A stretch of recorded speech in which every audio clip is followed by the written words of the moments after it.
Assalamualaikum warahmatullahi wabarakatuh. Saya Ibnu Aji Hidayat, mahasiswa IAIN Pontianak, jurusan Pendidikan Agama Islam kelas 4D. Dalam video saya kali ini yaitu untuk menyelesaikan tugas dari mata kuliah pengembangan materi PAI Dasar 2 yang diampu oleh Ibu Ana Rosilawati SAG MAG.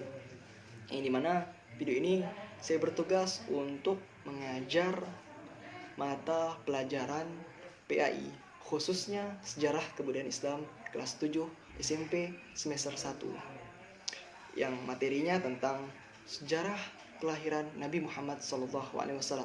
Dan untuk itu, saya juga mengucapkan terima kasih kepada dua keponakan saya yang telah membantu saya untuk menyelesaikan tugas ini, yaitu Syahri Ramadan dan Fahril Ilham. Sekian perkenalan saya dan selamat menyaksikan. Assalamualaikum warahmatullahi wabarakatuh. Waalaikumsalam warahmatullahi wabarakatuh.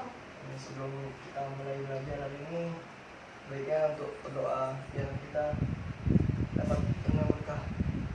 Bimbing doa. Bismillahirrahmanirrahim. Rabbi zidni ilma warzuqni fahma wasi'ah bi rahmatika ya arhamar rahimin. Amin. Bismillahirrahmanirrahim. Hari ini kita belajar tentang sejarah Nabi Muhammad SAW. Nih, ini sejarah Nabi Muhammad SAW. Ini ada 3 aspek. Yang pertama biografinya, yang kedua usaha atau karya, dan yang ketiga ibroh atau hikmah dari biografi Nabi Muhammad SAW. Tapi sebelum masuk ketiga nih, kami mau ngasih tahu kalau dulu latar belakang ya. Dulu nih pada zaman jahiliyah di kalangan bangsa Arab, di Arab sana tuh, setiap ada peristiwa besar tersebut, pasti peristiwa tersebut tuh dijadikan sebagai penanggalan sejarah. Nah, contohnya yaitu pada zaman dulu tuh Raja Abraha. Tahu nggak Raja Abraha? Di dalam Quran surah Al-Fil. Nah, gitu ceritanya. Raja Abraha ini menyuruh pasukan bergajah untuk menyerang Mekah. Nah, itulah yang dijadikan sebagai peristiwa sejarah pada saat itu, di mana pada saat itu dijadikan tanggal, yaitu tahun gajah.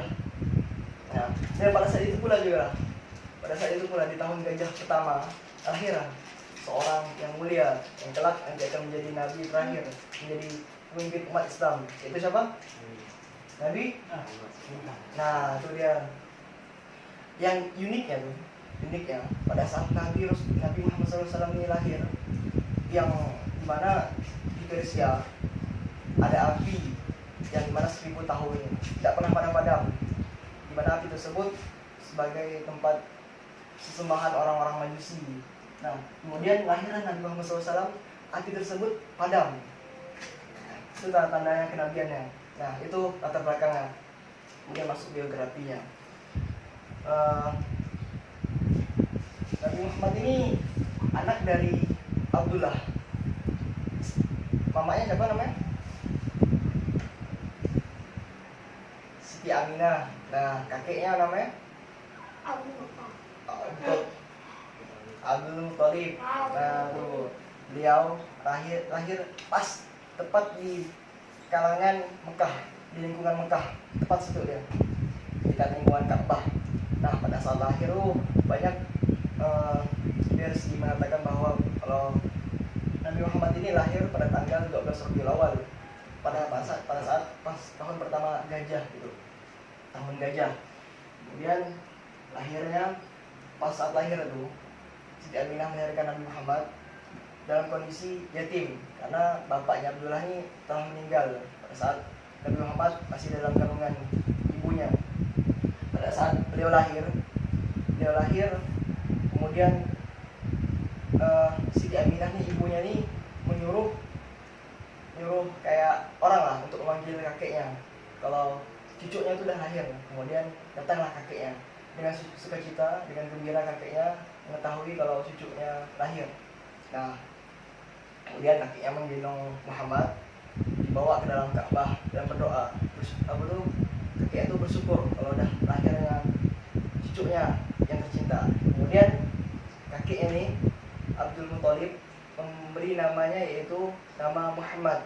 Nah, pada saat itu di kalangan bangsa Arab nih Nabi Muhammad nih kayak nama yang tidak populer lah, yang tidak pernah dijadikan nama sebagai anak bayi gitu. Pokok ya maklum masih zaman jahiliyah. Nah, namanya Muhammad.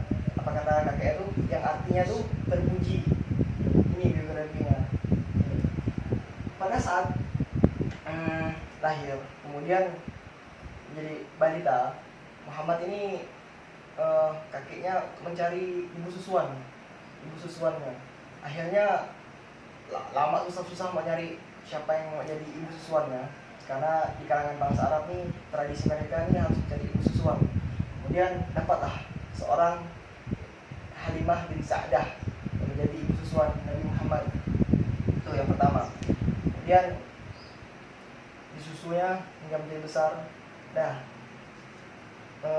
setelah itu Nabi Muhammad dah agak lumayan besar umurnya. Kemudian beliau diasuh sama kakeknya, dan pada saat beliau masih berapa bulan lah, mamanya meninggal. Kemudian beliau diasuh sama kakeknya. Nah, agak lama, tidak terlalu lama, kakeknya juga meninggal. Nah, sedih. Kemudian akhirnya Muhammad diasuh oleh pamannya. Siapa namanya? Abu Thalib. Nah, diasuh pamannya pada saat usia 8 tahun. Yang pertama pada saat 8 tahun, kurang lebih 8 tahun lagi dah, beliau bekerja sebagai pengembala kambing, pengembala domba pada saat itu. Untuk yang isi waktu lah kan. Kemudian setelah itu beliau diajak oleh pamannya Abu Thalib tersebut untuk apa? Untuk berdagang. Yang diceritakan dalam surah Quraisy, ila fi mereka syita ila saif pada ya'budu rabb hadzal bait. Itu pada saat berdagang ke negeri Syam, beliau sama pamannya pas itu dikisahkan bahwa Nabi Muhammad nih lagi istirahat di sebuah pohon kan, tiba ada seorang pendeta menghampiri pamannya, kalau memberitahu paman itu kalau anak tersebut nih nanti akan menjadi nabi gitu. Maka harus hati-hati, jangan sampai biarkan dia sendirian. Nah itu. Kemudian beliau pulang lah kan. Pokok kurang lebih 32 tahun beliau berniaga, yang diawali dengan belajar sama pamannya tersebut. Nah ini biografi ini. Setelah itu beliau umur 25 tahun menikah dengan siapa namanya? Istri pertama Rasulullah, Siti Khadijah. Nah, yang dimana Siti Khadijah tersebut kayak partnernya dalam berdagang. Kemudian mereka akhirnya menikah. Setelah itu biografi tersebut, pada saat umur 40 tahun beliau diangkat menjadi Rasul. Nah, ini masuk dalam usahanya, dalam usaha karya Nabi Muhammad SAW. Beliau diangkat jadi Rasul pada umur 40 tahun. Dan sejarahnya yaitu beliau pada saat itu sedang risau lah melihat kalangan dulu di kalangan bangsa Arab ini banyak menyembah apa? Disebut zaman jahiliyah, banyak menyembah apa mereka? Menyembah berhala. Pokok kesyirikan tuh sangat tidak sangat tidak bisa dipungkiri lah kesyirikan. Maka beliau bertahanus di Gua Hira. Nah, pada saat di Gua Hira kan, pada saat malam 17 Ramadan, kemudian turunlah wahyu di mana malaikat Jibril diutus oleh Allah untuk menyampaikan wahyu pertama kepada Nabi Muhammad di Gua Hira. Apa wahyunya? Iqra bismi rabbikal ladzi khalaq. Nah, itu kata Jibril. Quran surah Al-Alaq. Bacalah dengan menyebut nama Tuhanmu yang menciptakan. Ayat 1 sampai 5. Nah, ini. Kemudian beliau akhirnya pulang. Setelah itu pada saat itu ada fase jeda untuk penurunan wahyu. lama wahyu nak turun. Setelah wahyu Quran surah Al-Alaq ayat 105 lama, kemudian beliau nunggu bertahan lagi di Jabal Nur mengharapkan wahyu turun lagi. Pada saat itu akhirnya Jibril turunlah menyampaikan wahyu kedua, yaitu Quran surah Al-Mudaththir, di mana pada saat itu dikisahkan di beliau lagi sendirian, tiba-tiba ada dengar suara jatuh. Terkejut beliau, dan Muhammad SAW terkejut.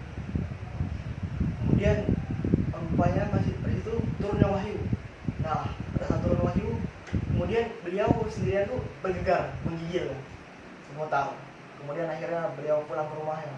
Yang akhirnya beliau masuk ke rumah, memanggil istrinya Siti Khadijah itu minta diselimuti. Maka turunlah ayat Al-Mudaththir, surah Al-Mudaththir, yang artinya wahai orang yang sedang berkumul gitu, berselimut gitu. Nah, kemudian inilah Rasul SAW diutus menjadi Nabi Muhammad SAW diutus menjadi Rasul, yang dimana nantinya akan memberikan risalah kepada kita untuk menyembah Allah dengan sebenar-benarnya dan menghindari kesirikan usaha kalian. Pokoknya Rasul jadi pemimpin umat Islam. Dan yang ketiga, ibrahnya. Ibrahnya artinya kayak gimana hikmah dari biografi Nabi Muhammad ini. Ibrahnya yang pertama nih tadi ini sudah dikisahkan kalau Nabi Muhammad ini diasuh oleh siapa? Bukan sebelumnya kakeknya. Bayangkan ya gini, kalau diasuh sama kakeknya fisiknya tidak kuat kan? Diasuh sama kakeknya. Dan di mana pada situ di kalangan ini orang-orang jahiliyah sangat kejam gitu, kejam, buas dan menindas.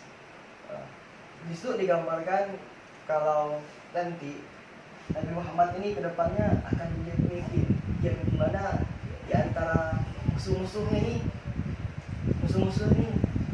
lebih ganas, lebih puas menindas gitu. Maka itulah gambarannya. Dan yang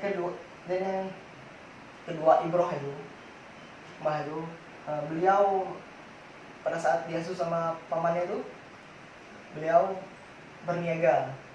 Nah, itu berniaga. Dan juga beliau mendapatkan wahyu pertama itu, yaitu dengan turunnya Al-Quran. Nah, yang menjadi kitab suci umat Islam. Wahyunya Nabi Muhammad SAW. Nah, artinya beliau menggunakan hukum-hukum di Al-Quran lah untuk dalam kalangan berniaga lah. Nah gitu, dimana berniaga nih bertemu sama orang-orang yang curang lah, sehingga disebut dalam Quran surah Al-Mutaffifin, wailul lil mutaffifin, celakalah bagi orang-orang yang curang.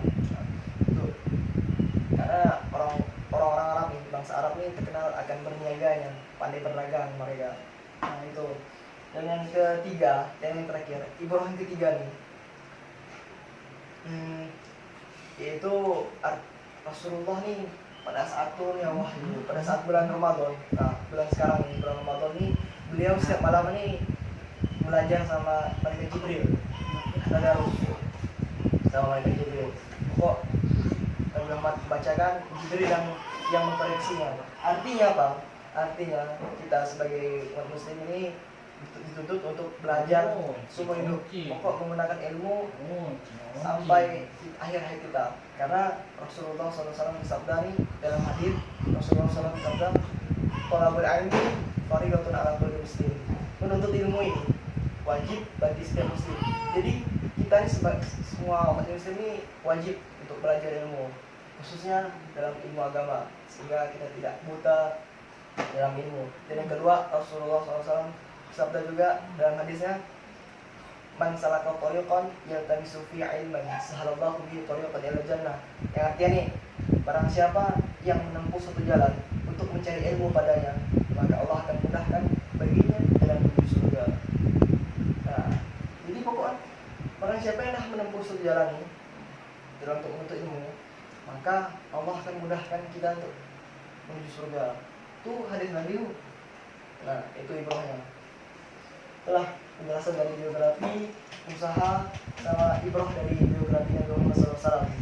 Nah, untuk yang lebih kompleks, ada video nih. Nanti ya.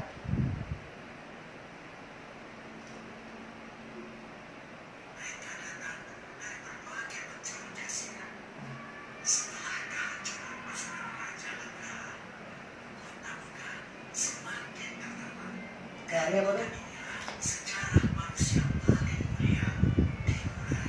Nah, tadi tuh jangan pasukan gajah Mekah tuh terbangkan.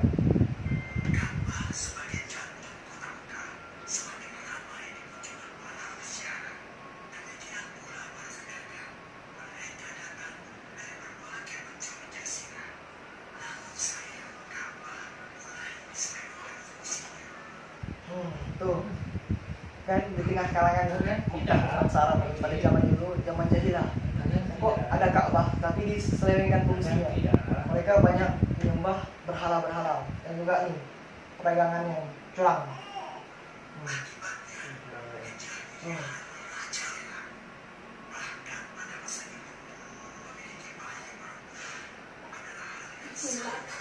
Nah, memiliki bayi perempuan pada saat itu. Jika istrinya melahirkan bayi perempuan, maka bayi perempuan tersebut dipukuli dulu karena mereka beranggapan kalau mempunyai bayi perempuan itu aib.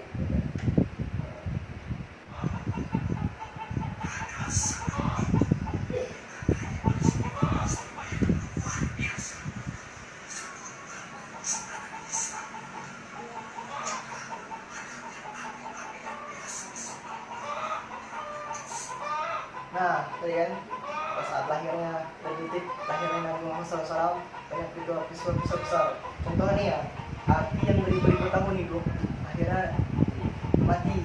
Nah, aneh ya kan, api yang dijadikan sebagai tempat penyembahan mereka orang-orang Majusi ini, orang-orang yang menyembah api. Pada saat Nabi Muhammad SAW lahir, api tersebut padam. Padahal 1000 tahun itu tidak pernah ada padam. Dan juga bangkuan-bangkuan di sana tuh runtuh.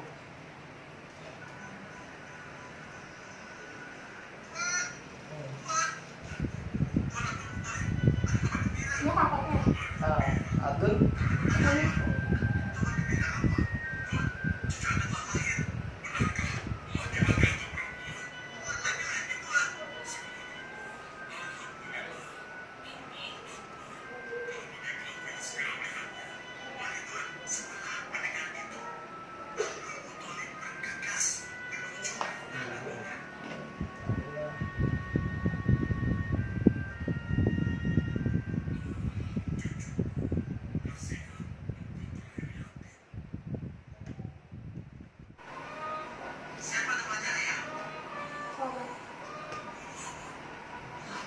Nah, apa namanya? Apa artinya? Yang ini deh artinya deh.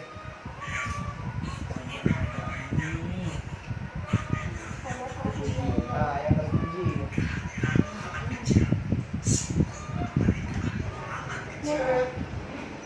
Nah, kan tadi dijelaskan nih pada zaman di kalangan bangsa Arab nih, pokok mencari kesusuan.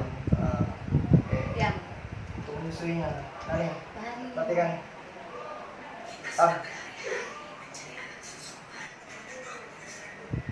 Nah ini banyak orang-orang yang tidak mau menyusui Nabi Muhammad karena tidak ada imbalannya, tidak dapat upah. Itu maka banyak mereka tidak mau. Kemudian ini Halimah bin Sa'dah sama suaminya ini diskusi lah kan, mau musyawarah gimana, mau tidak terima nih walaupun tidak imbal. Tapi yang aneh tadi ini, nah tengok ya, perhatikan.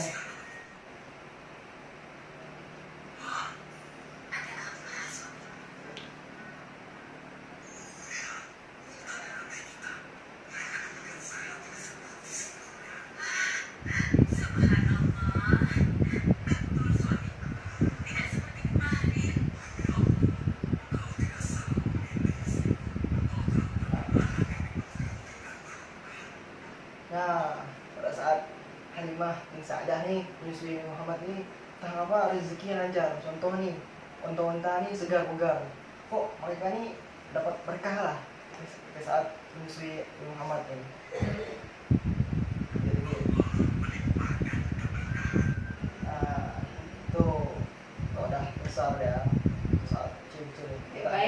kalau yang satu banyak orang suka sama dia karena akhlaknya. Nah, tuh. Nah, saya ada pertanyaan. Ya, dari biografi Suha sama Ibrahim. Tanya lah. Terserah nanya dari ini. Udah, kami nanya nih. Ada pertanyaan? Tentang nih? Ada kah? Orang yang nanya nih? Nanya nih? Ya. Nabi Muhammad ini lahir pada tahun apa? Tahun Hijriah. Jadi kira-kira versi lu yang banyak versi tentang apa? 12 Rabiul Awal. Nah, itu. Nah, sekolah pelajaran ini sekolah tentang sejarah Nabi Muhammad, gimana biografinya, usaha dan Ibrahim. Bah, dari biografinya. Tertutup materi ini dengan ucapkan hamdalah. Alhamdulillah rabbil alamin.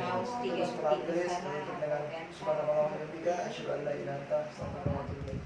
Assalamualaikum.